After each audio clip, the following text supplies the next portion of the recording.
来看到咳嗽怎么会这么严重呢？在台中有位女大生她咳嗽咳到眼睛的周围居然长出了紫斑，就好像是一只这个紫斑蝶停在上面。医生说这叫做嚎哭型的紫斑症，可能是她咳嗽咳太用力，造成这个血管出血，才会出现了这样的紫斑。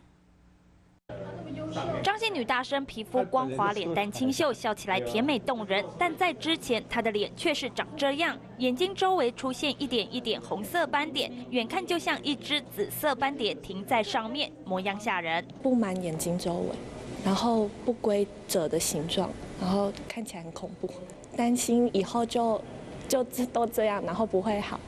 不止眼睛出现紫色斑点，就连耳朵也有。女大生吓坏了，一度以为自己罹患血液肿瘤，经医生诊断后才发现这叫做嚎哭型紫斑症，属于皮肤疾病。我们就要考虑到是跟那个他的体质或者是他有没有激烈的运动或者是就突然间的改变的时候会造成。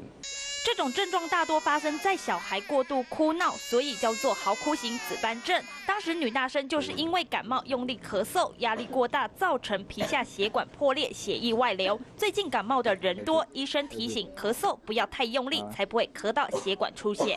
记者侯金佩、肖玉叶台中报道。